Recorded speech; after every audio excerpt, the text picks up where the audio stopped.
Olá, bem-vindo ao Alô Senado Retrospectiva. O programa de hoje trata de um dos temas mais presentes na central de relacionamento do Alô Senado, a cidadania. Ao longo de todo o ano de 2012, o Alô Senado registrou centenas de mensagens que deixaram clara a busca pela inclusão e a luta pela igualdade social no Brasil. Você vai ver agora o diálogo dos senadores com algumas dessas mensagens. Fique ligado, o Alô Senado Retrospectiva está no ar. A gente abre a retrospectiva de hoje com um dos temas mais frequentes na nossa central de atendimento quando se trata de inclusão, os direitos das pessoas com deficiência. A Lilian Pérez escreveu lá de Pelotas, no Rio Grande do Sul, para perguntar aos senadores quais são os direitos garantidos por lei às pessoas que têm síndrome de Down. A resposta fica por conta do senador Wellington Dias. Lilian, eu quero saudar você, todo o povo do Rio Grande do Sul. Nós trabalhamos aqui um projeto que cria um conjunto de regras, e estamos agora para trabalhar o Estatuto da Pessoa com Deficiência, mas já há um conjunto de regras de proteção. Por exemplo, na escola, a escola deve acatar junto com as outras crianças. Ao mesmo tempo, na área relacionada à saúde, tem prioridade dentro de todo o sistema SUS. Tem ainda a possibilidade de concorrer a concursos em vagas especiais, em vagas específicas para pessoas com deficiência. Eu destaco ainda na política de habitação. Na política de habitação, feita com recursos públicos, há necessidade da reserva de vagas para pessoas com deficiência diversas, inclusive com síndrome de Down. E no momento em que trabalha, que passa a contribuir com a Previdência, é considerado, tá certo, uma aposentadoria especial. Nós estamos, inclusive, agora trabalhando para poder reduzir ainda mais esse prazo, levando em conta a expectativa de vida para alguns casos. Então, tudo isso que estamos trabalhando, não é? Por quê? Porque consideramos pessoas que, de um lado, precisam apenas de oportunidades e, do outro, precisa de uma atenção toda especial em todas as áreas. Seguramente, nós vamos completar esse trabalho com o Estatuto da Pessoa com Deficiência. Os cuidados com quem tem síndrome de Down também motivaram a Maria Aparecida Xavier Santana a escrever para a gente. Ela mora na cidade de Delfim Moreira, em Minas Gerais, e conta que as pessoas com síndrome de Down precisam de muito estímulo para se desenvolver. Isso inclui fisioterapeutas, fonoterapeutas, psicopedagogos e professores especializados. A Maria Aparecida pergunta aos senadores: existe alguma lei que garanta cuidados adequados a quem tem síndrome de Down? Com a palavra, o presidente da Subcomissão das Pessoas com Deficiência, Lindbergh Farias. Olha, ela está certíssima, Maria Xavier, ela sabe disso. Por exemplo, as pessoas com síndrome de Down, desde o começo do nascimento, tem que ter fisioterapia, tem que ter fonoaudiólogo, tem que ter terapia ocupacional, tem que ter um conjunto de profissionais que acompanhem para que essa pessoa se desenvolva bem e tenha uma vida com o máximo de autonomia. Nós estamos dando passos importantes, ainda não no sentido de resolver todos os problemas, mas, por exemplo, conseguimos agora o protocolo da síndrome de Down. O que é isso? O que é que esse manual de saúde, esse protocolo vai fazer? Vai fazer o acompanhamento de toda a vida do indivíduo com síndrome de Down. Primeiro ano, que procedimentos têm que ser feitos? Mas a batalha agora é o seguinte: cada ano um avanço diferente. Conseguimos esse manual, mas ainda falta muito para a gente dar condição a todas as pessoas com síndrome de Down de ter tudo isso que a dona Maria Xavier falou, de ter um trabalho conjunto de vários profissionais para estimular da melhor forma possível a pessoa com Down desde o seu nascimento. A pergunta que eu gostaria de fazer para os senadores é a seguinte: em 2003 foi aprovada a inclusão da história e cultura da África e dos afro-brasileiros nos currículos das escolas públicas e particulares do país. E até então nós não vimos os sistemas de educação das 27 unidades da federação incluírem a história e cultura da África e dos afro-brasileiros no currículo.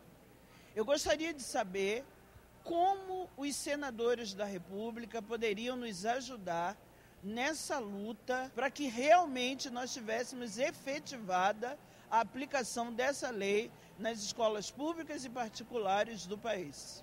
Odisseia, a primeira lei, o primeiro projeto de lei, inclusive, que tratou desse tema, a inclusão da verdadeira história dos afrodescendentes nos currículos escolares do Brasil, foi de minha autoria. Eu aprovei na Câmara, infelizmente caiu aqui no Senado por decurso de prazo, foi o que me disseram.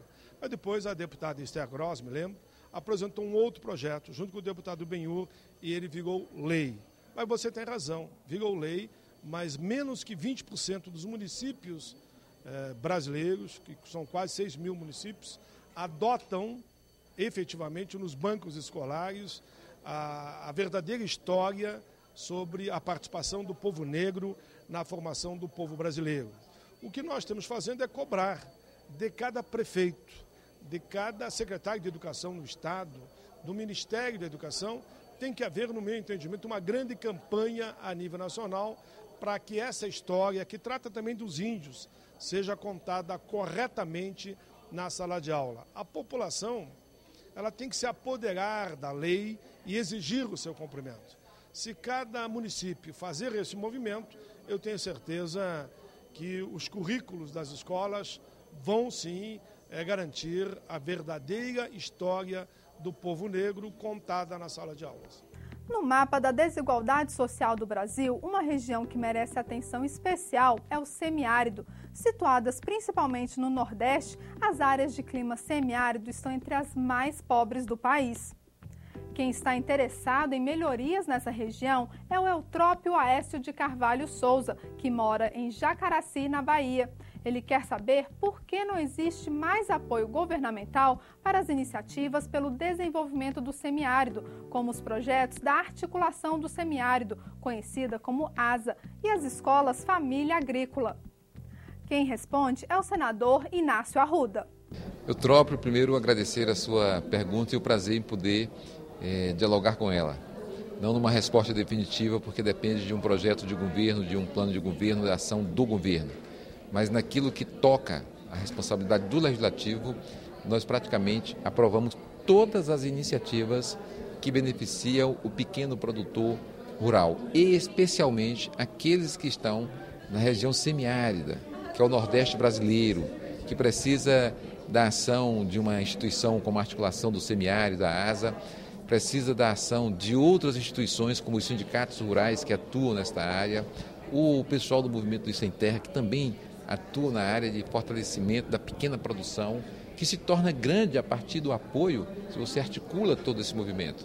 Eu sou daqueles que tenho trabalhado intensamente nesse sentido. Estou relatando, inclusive, agora um projeto de lei que veio da Câmara, exatamente, que transforma o Programa Nacional de Agricultura Familiar num programa permanente, para não ficar dependendo de um governo ou de outro, porque de repente muda a orientação política e você perde um programa tão importante como é o PRONAF. Eu acho que esse é um dos instrumentos, inclusive, que mais nós devemos fortalecer para garantir meios materiais para que aquelas pequenas propriedades ou pequenos produtores possam ter o apoio do governo e a gente aprender a conviver com essa região que aparentemente é inóspita, mas tem muita riqueza a nos oferecer.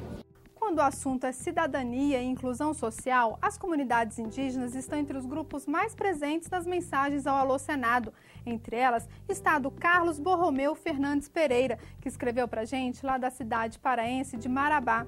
Ele pergunta por que os indígenas ficam de fora de iniciativas importantes do governo federal, como o PRONAF e o Seguro Defeso das colônias de pescadores. O Alô Senado levou a mensagem do Carlos ao senador Paulo Paim. Carlos, eu tenho defendido aqui no Congresso que nós teríamos que criar uma secretaria especial dos povos indígenas, semelhante ao que tem hoje com a questão das mulheres e dos negros. Porque essas duas secretarias elas têm status de ministério. Uma secretaria dos povos indígenas, com status de ministério, vai poder aprofundar todas essas questões, para que efetivamente os recursos do orçamento da União cheguem às comunidades indígenas e eu diria até também as comunidades quilombolas, mas no caso específico que você pergunta é dos povos indígenas. Por que não chega? Eu, por exemplo, tenho visto em lugares que tenho ido que a maioria dos investimentos federais não chegam efetivamente à comunidade indígena. E o caminho para mim é isso, é nós transformarmos o que hoje é a FUNAI, podia até manter a FUNAI se quisessem, mas tinha que ter uma secretaria especial dos povos indígenas com caráter de ministério para fazer que com a força dessa secretaria, repito, com poder de um ministro indicado pela presidenta, que vai participar de todas as reuniões, quando a presidenta reúne os seus ministros, vai intervir com força para fazer que os recursos do orçamento, em todas as áreas, cheguem também ao povo indígena. E por hoje é só. A nossa retrospectiva 2012 volta na semana que vem para falar sobre saúde. A gente se vê no próximo Alô Senado. Até lá!